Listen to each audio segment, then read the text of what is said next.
ಸ್ನೇಹಿತರೆ ನಮಸ್ಕಾರ. Charts learning in Kannada YouTube ಚಾನಲ್ಗೆ ಸ್ವಾಗತ. ನಾನು ನಿಮ್ಮ ಚಂದನ್ ಗೌಡ. ನಾನೊಬ್ಬ full time stock market trader and trainer ಎರಡೂ ಇದ್ದೀನಿ. ನಾನು ನಿಮಗೆ ಲೈವ್ ಮಾರ್ಕೆಟಲ್ಲಿ ಯಾವುದೇ ಥರದ ಸಪೋರ್ಟ್ಗೆ ಅವೈಲೇಬಲ್ ಇರೋದಿಲ್ಲ. ಲೈವ್ ಮಾರ್ಕೆಟಲ್ಲಿ ಕುತ್ಕೊಂಡು ನಿಮಗೆ ಇಲ್ಲಿಂದ ಬೈ ಮಾಡಿದ್ದೆ ನೋಡಿ ಇಲ್ಲಿ ತನಕ ಬಂತು, ರಾಕೆಟ್ ಆಯಿತು ಅಂತ ಪಾಪ ನಾರ್ತವ್ರ ಥರ ಸ್ಟೋರಿಗಳನ್ನ ಹೇಳ್ಕೊಂಡು ಕೂತ್ಕೊಳ್ಳೋಷ್ಟು ಸಮಯ ಇರೋದಿಲ್ಲ. ಬಿಕಾಸ್ ನಾನೊಬ್ಬ ಟ್ರೇಡರ್ ಆದ್ದರಿಂದ ನನ್ನದೇ ಆದ ಪೊಸಿಷನ್ಸ್ ನಾನು ಹ್ಯಾಂಡ್ಲ್ ಮಾಡೋದಿರುತ್ತೆ. ಹಾಗಾಗಿನೇ ಸೊ ಲೈವ್ ಮಾರ್ಕೆಟ್ ಸಪೋರ್ಟ್ ಅಂತೂ ಯಾವುದೇ ಕಾರಣಕ್ಕೂ ಇರೋದಿಲ್ಲ. ನೀವು ಕಲಿಬೇಕು ಅನ್ನೋರು ಡೆಫಿನೆಟಾಗಿ ನನ್ನ ಜೊತೆ ಜಾಯ್ನ್ ಆಗಿ ಕಲೀರಿ. ಬಿಕಾಸ್ ನಾನು ಮಾರ್ಕೆಟ್ ನೇಚರ್ ಹೇಗಿದೆ, ಮಾರ್ಕೆಟ್ ಡೈನಾಮಿಕ್ಸ್ ಹೇಗಿದೆ ಅದನ್ನು ಕಲಿಸ್ತಾ ಇದ್ದೀನಿ. ಅದನ್ನು ನೀವು ಕಲ್ತ್ರೆ ಸಾಕು, ಮಾರ್ಕೆಟಲ್ಲಿ ನಿಮಗೆ ಸ್ಲೋಲಿಯಾಗಿ ನೀವು ಕೂಡ ಗ್ರೋತ್ ಆಗೇ ಆಗ್ತೀರಾ. ಓಕೆನಾ? ಅದನ್ನು ಬಿಟ್ಟು ಯಾವುದೇ ಥರದ ಕಾಲ್ ಟಿಪ್ಸ್ ಅದು ಇದರಿಂದ ದೂರ ಇರಿ. ಮಾರ್ಕೆಟಲ್ಲಿ ಆಲ್ವೇಸ್ ನೀವು ಕೂಡ ಪ್ರಾಫಿಟಬಲ್ ಟ್ರೇಡರ್ ಆಗ್ತೀರಾ. ಮಾರ್ಕೆಟ್ ಇವತ್ತು ಆ್ಯಕ್ಚುಲಿ ತುಂಬ ಈಸಿ ಆ್ಯಂಡ್ ಸಿಂಪಲ್ ಟ್ರೇಡ್ ಅಂತಲೇ ಹೇಳ್ಬೋದು. ಮಾರ್ಕೆಟಲ್ಲಿ ನೆನ್ನೆ ಕೂಡ ನಾನು ಸ್ಟೂಡೆಂಟ್ಸಿಗೆ ಗೈಡ್ ಮಾಡಿದ್ದೆ. ಬಿಕಾಸ್ ನಾನು ಎಂಡ್ ಆಫ್ ದ ಡೇ ಸ್ಟೂಡೆಂಟ್ಸ್ಗೆ ನಾನು ವಿಡಿಯೋದಲ್ಲಿ ಕ್ಲಿಯರ್ ಕಟ್ಟಾಗಿ ಹೇಳಿದ್ದೆ, if market goes above today day high trend is our friend. ಓಕೆನಾ? ಆಲ್ವೇಸ್, ಯಾಕೆಂದರೆ ಟ್ರೆಂಡ್ ಇರೋದು ಅಪ್ಸೈಡ್ ಟ್ರೆಂಡ್ ಇದೆ. ಸೊ ಅಪ್ಸೈಡಿಗೆ ಮೂವ್ ಆಗ್ತಿದೆ. ಸೊ ಇವತ್ತಿನ ಡೇ ಹೈನ ಬ್ರೇಕೌಟ್ ಆದರೆ ಡೆಫಿನೆಟಾಗಿ ನಾವು ಕೂಡ ಬೈಯಿಂಗ್ ಸೈಡ್ ಹೋಗೋಣ ಅನ್ನೋದು ಮೈಂಡ್ ಸೆಟ್ಟಲ್ಲಿತ್ತು. ಹಾಗಾಗಿನೇ ವೆಯ್ಟ್ ಮಾಡ್ತಿದ್ದೆ. ಮಾರ್ಕೆಟ್ ಒಂದು ಸ್ಮಾಲ್ ಗ್ಯಾಪ್ ಅಪ್ಪು ವೆಯ್ಟ್ ಮಾಡ್ತಿತ್ತು. ಸೊ ಅದಕ್ಕಿಂತ ಮುಂಚೆ ಜಸ್ಟ್ ನಂದು ಪ್ರಾಫಿಟ್ ಆರ್ ಲಾಸ್ ಬಗ್ಗೆ ನಿಮಗೆ ತೋರಿಸಿ ಆಮೇಲೆ ಗೈಡ್ ಮಾಡಿ then I will show guide this. So ಇವತ್ತಿಂದು ಪ್ರಾಫಿಟ್ ಆಲ್ಮೋಸ್ಟ್ 21,000 ಮಾಡ್ಕೊಂಡಿದ್ದೀನಿ. Captured 20 points, very easy 20 points. ಏನು ತುಂಬ ಇದೇನು ತೊಗೊಂಡಿಲ್ಲ. ಸೊ ಆ್ಯಕ್ಚುಲಿ ನಾನು ಬೈ ಮಾಡಿದ್ದು ಪುಟ್ ಬಂದು 138ಅಲ್ಲಿ ನಾನು ಬೈ ಮಾಡಿದ್ದು. 138 139 ಬಂದಾಗ ಸಿಕ್ಕಿದಾಗ ನನಗೆ ಸಿಕ್ತದು ಟ್ರೇಡು. ನಾನು 138 139 ರಿಟ್ರೇಸ್ಮೆಂಟಲ್ಲಿ ತೊಗೊಂಡೆ ನಾನು. ಸೊ ನೀವು ಇಮ್ಯಾಜಿನ್ ಮಾಡಿ 138ಅಲ್ಲಿ ನಾವು ಇಟ್ಸ್ ಶೋಯಿಂಗ್ ಆನ್ 183.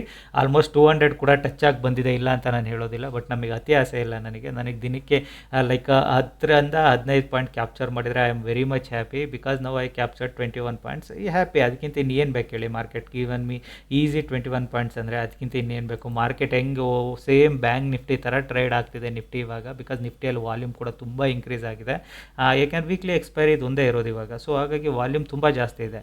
ಸೊ ಒಂದು ವಾಲ್ಯೂಮ್ ಜಾಸ್ತಿ ಇದೆ, ಇನ್ನೊಂದು ನಿಮಗೆ ಮಾರ್ಕೆಟಲ್ಲಿ ಲೈಕ್ ನಾಳೆ RBI ಇವೆಂಟ್ ಕೂಡ ಇದೆ. ಓಕೆನಾ? ಸೊ RBI ಇವೆಂಟ್ ಪ್ರಕಾರ ಎಲ್ಲರೂ ಮೈಂಡ್ ಸೆಟ್ ಏನಿದೆ, ಸೊ GDP ಗ್ರೋತ್ ಡೌನ್ ಆಗಿರೋದ್ರಿಂದ RBI ರೇಟ್ ಕಟ್ ಮಾಡ್ಬೋದು, ಇಲ್ಲ RBI ಸೆಕೆಂಡ್ ಥಿಂಗು ಬ್ಯಾಂಕ್ದು ಫ್ಯಾಕ್ಟರ್ಸ್ಗಳನ್ನ ಚೇಂಜ್ ಮಾಡ್ಬೋದು ಅಂತ. ಆಲ್ರೆಡಿ ಬ್ಯಾಂಕ್ ನಿಫ್ಟಿ ಅದಕ್ಕೇ ಲಾಸ್ಟ್ 2 ಡೇಸಿಂದ ನಿಮಗೆ 1000 ಪಾಯಿಂಟ್ಸ್ ಪ್ಲಸ್ ರ್ಯಾಲಿ ಕೊಟ್ಟಾಗಿದೆ ಆಲ್ರೆಡಿ ಮಾರ್ಕೆಟ್. ಇಟ್ ಮೀನ್ಸ್ ಎಲ್ಲರ ಮೈಂಡ್ ಸೆಟ್ ಪ್ರಕಾರ market should go up side ಅನ್ನೋದಿತ್ತು. ಆಲ್ರೆಡಿ 2 ಡೇಸಿಂದ ಮಾರ್ಕೆಟ್ ಅಪ್ ಸೈಡ್ ಬಂದಿದೆ. ಅದಕ್ಕೇ ನೆನ್ನೆ ಇಷ್ಟು ಶಾರ್ಪ್ ಸೆಲ್ಲಿಂಗ್ ಬಂದ್ರೂ ಮಾರ್ಕೆಟು ಅಗೇನ್ ಮಾರ್ಕೆಟ್ ಕ್ಯಾಪ್ಚರ್ ಆಗಿ ಮೇಲೆ ಬಂದಿರೋದು. ಓಕೆನಾ? ಸೊ ಸೇಮ್ ಇವತ್ತು ಕೂಡ ಅಷ್ಟೇ, trend is our friend. Trend ಯಾವ ಕಡೆ ಇರುತ್ತೆ ನಾವು ಆ ಕಡೆ ಹೋಗೋದನ್ನು ಕಲಿಬೇಕು. ಸೊ ಅದಕ್ಕೇ ನಾನು ಕೂಡ ವೆಯ್ಟ್ ಮಾಡ್ಕೊಂಡು ಕೂತಿದ್ದೆ. Let market breaks today high, either market breaks today low ಅನ್ನೋದಕ್ಕಿಂತಲೂ ಮಾರ್ಕೆಟಲ್ಲಿ ಪ್ರೈಸ್ ಆ್ಯಕ್ಷನ್ ಇಂಪಾರ್ಟೆಂಟ್ ಆಗುತ್ತೆ. ಯಾಕೆಂದರೆ ಮಾರ್ಕೆಟ್ ನೆನ್ನೆ ಒಂದು ಪ್ಯಾಟ್ರನ್ ಕೈಂಡ್ ಆಫ್ ಥಿಂಗ್ನ ಮಾಡಿತ್ತು. ಸೊ ಇವತ್ತು ಪ್ಯಾಟ್ರನ್ ಪ್ರಕಾರ ನೀವು ಟ್ರೇಡ್ ಮಾಡಿದರೆ ಇಲ್ಲಿ ಟ್ರೇಡ್ ಮಾಡಿದರೂ ಕೂಡ ಪ್ರಾಫಿಟ್ ಮಾಡಿರ್ತೀರ, ಇಲ್ಲ ಅಂತ ನಾನು ಹೇಳೋದಿಲ್ಲ. ಸೊ ಲೈಕ್ ನಾನು ಟ್ರೇಡ್ ತೊಗೊಂಡಿದ್ದಲ್ಲಿ ಎಕ್ಸಾಕ್ಟಾಗಿ ನನ್ನ ಲಾಜಿಕ್ ಕೂಡ ನಿಮಗೆ ಆಗಿ ಎಕ್ಸ್ಪ್ಲೈನ್ ಮಾಡ್ತೀನಿ, ಅರ್ಥ ಮಾಡ್ಕೊಳ್ಳಿ. ಸಿಂಪಲ್ ಮೈಂಡ್ ಸೆಟ್ ಇದು. ಸೊ ಏನಂದರೆ ಮಾರ್ಕೆಟಲ್ಲಿ ಫಸ್ಟ್ ಕ್ಯಾಂಡಲು 24,500 ಮಿಡ್ಡಲ್ಲಿ ಓಪನ್ ಆಗಿದೆ. ಡೆಫಿನೆಟಾಗಿ ಇಲ್ಲಿ ಓಪನ್ ಆಗ್ತಿದ್ದಂಗೆ ಆಪ್ಷನ್ ಸೆಲ್ಲರ್ ಮೈಂಡ್ ಸೆಟ್ ಏನಿರುತ್ತೆ, let make it straddle. So high, ಯಾಕೆಂದರೆ 24,500ಅಲ್ಲಿ ಓಪನ್ ಆಗಿದೆ ಅಂದರೆ ಹೈ ಮತ್ತು ಲೋಗೆ ಆರಾಮಾಗಿ ಸ್ಟ್ರ್ಯಾಂಗಲ್ ಮಾಡಿರ್ತಾರೆ, ಸ್ಟ್ರಾಡಲ್ ಮಾಡಿರ್ತಾರೆ. ಎರಡು ಕಡೆನೂ ಟ್ರೇಡ್ಸ್ಗಳನ್ನ ಕ್ರಿಯೇಟ್ ಮಾಡೋದು ಆಪ್ಷನ್ ಸೆಲ್ಲರ್ಸಿಗೆ ಕ್ವೈಟ್ ಕಾಮನ್. ಅದು ಏನಕ್ಕೆ ಅಂದರೆ ಬಿಕಾಸ್ 500 ಮಿಡ್ಡಲ್ಲಿ ಓಪನ್ ಆಗಿದೆ. ಸೊ ರೇಂಜ್ ಅವ್ರಿಗೊಂದು ರೇಂಜ್ ಸಿಕ್ಕಿದೆ. ನೆನ್ನೆ market sharp up move down move ಮಾಡಿರೋದ್ರಿಂದ ಒಂದು ರೇಂಜ್ ಸಿಕ್ಕಿದೆ, ಲೆಟ್ ಇಟ್ಸ್ ವೆಯ್ಟ್ ಅಂತ. ಸೊ ಅದಕ್ಕೆ ಕೂಡ ನಾನು ಕೂಡ ವೆಯ್ಟ್ ಮಾಡ್ಕೋ ಕೂತಿದ್ದೆ, let market decide the factors ಅಂತ. ಯಾವಾಗ ಮಾರ್ಕೆಟ್ ಇಲ್ಲಿ ನನಗೆ ರಿಜೆಕ್ಷನ್ ತೊಗೊಳ್ಳಿಕ್ಕೆ ಸ್ಟಾರ್ಟ್ ಮಾಡ್ತು, this is one of the our key zone. ಓಕೆನಾ? ಸೊ ಕೀ ಝೋನ್ ಆದ್ದರಿಂದ ಇಲ್ಲಿಂದ ರಿಜೆಕ್ಷನ್ ತೊಗೊಳ್ಳಿಕ್ಕೆ ಸ್ಟಾರ್ಟ್ ಮಾಡ್ತು. ಯಾಕೆಂದರೆ ನಿನ್ನೆ ಇಲ್ಲಿಂದಲೇ ಶಾರ್ಪ್ ಸೆಲ್ಲಿಂಗ್ ಬಂದಿದೆ, ಇಲ್ಲಿಂದ ಅಗೇನ್ ಶಾರ್ಪ್ ಸೆಲ್ಲಿಂಗ್ ಬಂದಿದೆ, ಅಗೇನ್ ರಿಜೆಕ್ಷನ್ ತೊಗೊಳ್ಳಿಕ್ಕೆ ಸ್ಟಾರ್ಟ್ ಮಾಡ್ತು. ಐ ಥಾಟ್ ಇಟ್ ನಾನು ಇಲ್ಲಿಂದ ಟ್ರೇಡ್ ತೊಗೊಂಡಿಲ್ಲ, ಅದನ್ನು ಕ್ಲಿಯರಾಗಿ ನೆನ್ಪಿಟ್ಕೊಳ್ಳಿ. ನಾನು ಇಲ್ಲಿಂದ ಟ್ರೇಡ್ ತೊಗೊಂಡಿಲ್ಲ. ರಿಜೆಕ್ಷನ್ ತೊಗೊಳ್ತಿತ್ತು ಮಾರ್ಕೆಟು, ಜಸ್ಟ್ ವೆಯ್ಟ್ ಮಾಡ್ತಾಯಿದ್ದೆ. ಯಾವಾಗ ಮಾರ್ಕೆಟ್ ಇಷ್ಟು ಶಾರ್ಪ್ ಕ್ಯಾಂಡಲ್ ಮಾಡ್ತು, ಆಬ್ವಿಯಸ್ಲಿ ಮಾರ್ಕೆಟಲ್ಲಿ ಸ್ಟ್ರ್ಯಾಂಗಲ್ ಮಾಡಿದವರು ಪೊಸಿಷನ್ಸ್ಗಳನ್ನ ಅಡ್ಜಸ್ಟ್ ಮಾಡೋ ಪರಿಸ್ಥಿತಿಗೆ ಬಂದೇ ಬರ್ತಾರೆ. ಸೊ ಅದಕ್ಕೆ ವೆಯ್ಟ್ ಮಾಡ್ತಿದ್ದೆ. ನನಗೆ ಇನ್ನೊಂದು ಕೀ ಲೆವೆಲ್ಗೆ ರಿಟ್ರೇಸ್ಮೆಂಟ್ ಬಂತು. ಎಕ್ಸಾಕ್ಟಾಗಿ ನಾನು ಈ ರಿಟ್ರೇಸ್ಮೆಂಟಿಗೆ ಬಂದಾಗ ಇಲ್ಲಿ ಟ್ರೇಡ್ ತೊಗೊಂಡಿದ್ದೀನಿ. ನಾನು ಇಲ್ಲಿ ಟ್ರೇಡ್ ತೊಗೊಂಡು ಆಲ್ಮೋಸ್ಟ್ ಇಲ್ಲಿಗೆ ಬರೋ ಅಷ್ಟರಲ್ಲಿ ನಾನು ಎಕ್ಸಿಟ್ ಆಗಿದೆ ಕೂಡ. ಬಿಕಾಸ್ ಆಲ್ಮೋಸ್ಟ್ ನನಗೆ ತುಂಬ ಫಾಸ್ಟ್ ಮೂಮೆಂಟಲ್ಲಿ 21 ಪಾಯಿಂಟ್ ಸಿಗ್ತಾ ಇದೆ ಅಂದರೆ ಯಾಕೆ ವೆಯ್ಟ್ ಮಾಡಬೇಕು? ಬಿಕಾಸ್ ಎಕ್ಸ್ಪೈರಿ ಇದೆ. ಎಕ್ಸ್ಪೈರಿಯಲ್ಲಿ ಪ್ರೀಮಿಯಮ್ಸ್ಗಳು ಫಾಸ್ಟ್ ವಾಲಟಾಲಿಟಿ ಕಾಮನ್ನು. ಸೊ ನಾನು ಇಲ್ಲಿ ಎಕ್ಸಿಟ್ ಆದೆ. ಆಬ್ವಿಯಸ್ಲಿ ಅದು ಎಕ್ಸಿಟ್ ಆದಮೇಲೆ ಇನ್ನೊಂದು ಕ್ಯಾಂಡಲ್ ಬಂದು ಇಷ್ಟು ದೂರ ಬಂದಿದೆ, ಇಲ್ಲ ಅಂತ ಹೇಳೋದಿಲ್ಲ. ಬಟ್ ನಾನು ನಿಮಗೆ ಇನ್ನೂ ಒಂದು ಟ್ರೂತ್ ಹೇಳ್ತೀನಿ, ನಾನು ಇಲ್ಲಿ ಎಕ್ಸಿಟ್ ಆದಮೇಲೆ ಮಾರ್ಕೆಟ್ ಅಗೇನ್ ನನಗೆ 10 ಪಾಯಿಂಟ್ಸ್ ಮೈನಸ್ ಕೂಡ ಬಂದಿತ್ತು. ಅಂದರೆ minus in the sense 20 points ನಾನು ಏನು ಕ್ಯಾಪ್ಚರ್ ಮಾಡಿದ್ದೀನಿ ಅದರಲ್ಲಿ 10 ಪಾಯಿಂಟ್ಸ್ ತೋರಿಸ್ತಾ ಇತ್ತು. ಬಟ್ ಪ್ರಾಫಿಟ್ ಪಾರ್ಷಿಯಲ್ ಬುಕ್ ಮಾಡೋದು ಅದು ಇದು ಅದೆಲ್ಲ ನಾನು ಮೈಂಡ್ಸೆಟ್ಟಲ್ಲಿ ಇಟ್ಕೊಂಡಿರಲ್ಲ. ಬಿಕಾಸ್ ಸ್ಕ್ಯಾಲ್ಪಿಂಗಲ್ಲಿ ಈಸಿಯಾಗಿ ಸಿಗ್ತಾ ಇದೆ ಅಂದರೆ just take it your trade, make it money and get out from the market. That is my mindset. Always ನನ್ನ ಮೈಂಡಲ್ಲಿ ಅದನ್ನೇ ರನ್ ಮಾಡ್ತಿರುತ್ತೆ. ಸೊ ಅದೇ ರೀಸನ್ಗೆ ತೊಗೊಂಡೆ. ಸಪೋಸ್ ನಾನು ಅಲ್ಲಿ ಟ್ರೇಡ್ ಮಾಡಿಲ್ಲ ಅಂದರೂ ಇಲ್ಲಿ ಕೂಡ ನಾನು ಟ್ರೇಡ್ ತೊಗೊಬೋದಿತ್ತು ಆರಾಮ್ಸೆ, ಈಸಿ ಟ್ರೇಡು. ಬಿಕಾಸ್ ರೀಸನ್ ಇಷ್ಟೇ, ಮಾರ್ಕೆಟಲ್ಲಿ ಶಾರ್ಪ್ ಸೆಲ್ಲಿಂಗ್ ಬಂದಿದೆ ಅಂದಾಗ ಆಬ್ವಿಯಸ್ಲಿ ಸ್ಟ್ರಾಡಲ್ ಸ್ಟ್ರಂಗಲ್ ಮಾಡಿದವರು ಅಡ್ಜಸ್ಟ್ ಮಾಡಲೇಬೇಕು. ಒಂದು ಸೈಡಿಗೆ ಅವ್ರ ಪೊಸಿಷನ್ನ ಇದು ಸ್ಕ್ವೇರ್ ಆಫ್ ಮಾಡಬೇಕು. ಬಿಕಾಸ್ ನಿಮಗೆ 500ಇಂದ ಆಲ್ಮೋಸ್ಟ್ 100 ಪಾಯಿಂಟ್ಸ್ ಫಾಸ್ಟ್ ಮೂವ್ಮೆಂಟ್ ಆಗಿದೆ. ಸ್ಕ್ವೇರ್ ಆಫ್ ಮಾಡಬೇಕು, ಇಲ್ಲಾಂದರೆ ಪೊಸಿಷನ್ನ ಅವರು ಫೈರ್ ಫೈಟಿಂಗ್ ಮಾಡಬೇಕು. ಎರಡರಲ್ಲಿ ಒಂದು ಮಾಡಬೇಕು. ಅವ್ರು ಯಾವ ಫೈರ್ ಆರು ಮಾಡ್ಕೊಳ್ಳಿ, ಫೈಟಿಂಗ್ ಆರು ಮಾಡ್ಕೊಳ್ಳಿ, ನಮಗೆ ಅದು ಬೇಕಿಲ್ಲ.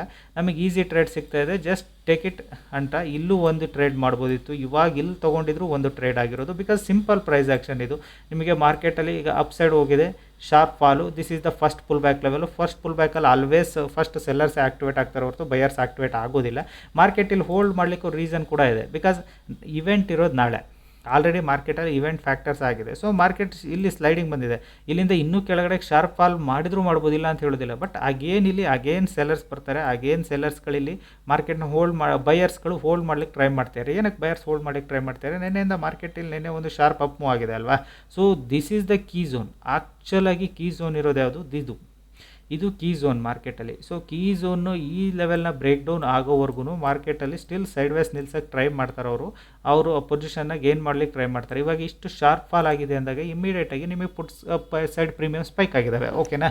So put side premium spike ಆಗಿದೆ ಅಂದಾಗ ಅವ್ರು ಏನು ಮಾಡ್ತಾರೆ? ಪುಟ್ಗಳನ್ನ ಶಾರ್ಟ್ ಮಾಡ್ಲಿಕ್ಕೆ ಸ್ಟಾರ್ಟ್ ಮಾಡ್ತಾರೆ. ಬಿಕಾಸ್ ಪುಟ್ ಶಾರ್ಟ್ ಮಾಡ್ಲಿಕ್ಕೆ ಅವ್ರಿಗೆ ಗೊತ್ತು ಈ ಲೆವೆಲ್ ಬ್ರೇಕ್ ಡೌನ್ ಆಗಲಿಲ್ಲ ಅಂದರೆ ಮಾರ್ಕೆಟ್ ಇಲ್ಲೇ ಸೈಡ್ ವೇಸ್ ಹೋಗೋ ಚಾನ್ಸಸ್ ಇದೆ ಅಂತ ಅವರು ಪುಟ್ಸ್ಗಳನ್ನ ಶಾರ್ಟ್ ಮಾಡ್ಲಿಕ್ಕೆ ಟ್ರೈ ಮಾಡ್ತಿದ್ದಾರೆ.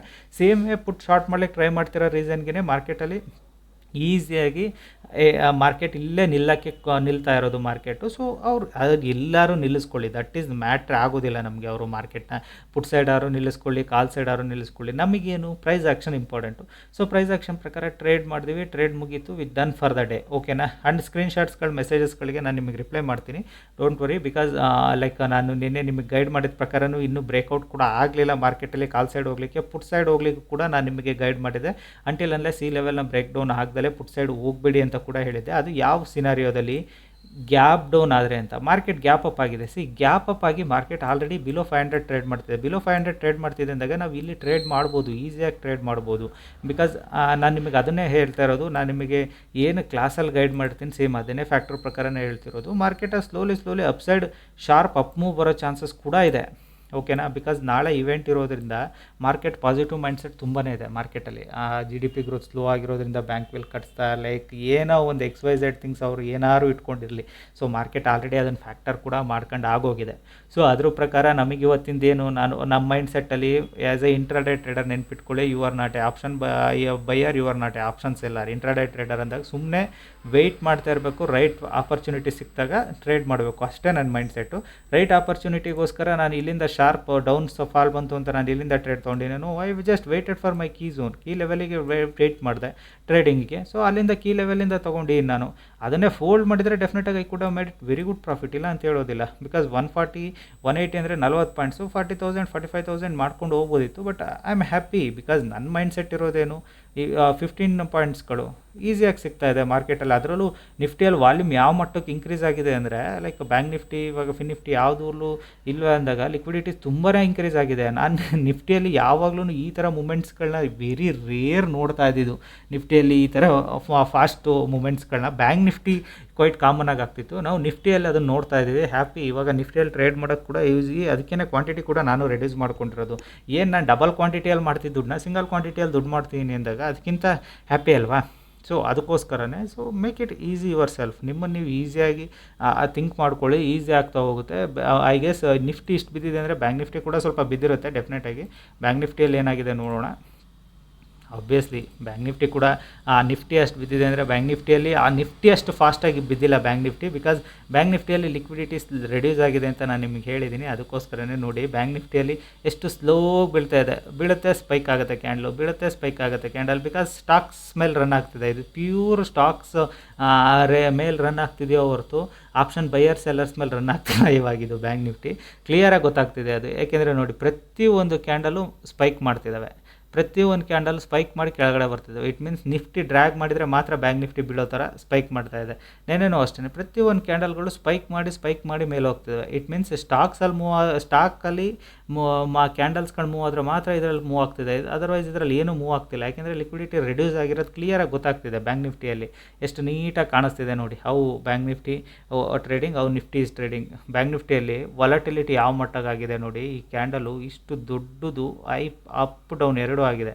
ಅಫ್ಕೋರ್ಸ್ ನಿಮಗೆ ಇವಾಗ ಬ್ಯಾಂಕ್ ನಿಫ್ಟಿಯಲ್ಲಿ ಬಿಗ್ ಕ್ವಾಂಟಿಟಿ ಟ್ರೇಡ್ ಮಾಡ್ತಿದ್ದವರು ಎಷ್ಟು ಡಿಫಿಕಲ್ಟಿ ಫೇಸ್ ಮಾಡ್ತಿರ್ತಾರೆ ಅಂದರೆ ಸ್ಲಿಪ್ಪೇಜ್ ಇಶ್ಯೂ, ಹ್ಯೂಜ್ ಸ್ಲಿಪ್ಪೇಜ್ ಇಶ್ಯೂ ನೋಡ್ತಾ ಇರ್ತಾರೆ ಅವರು.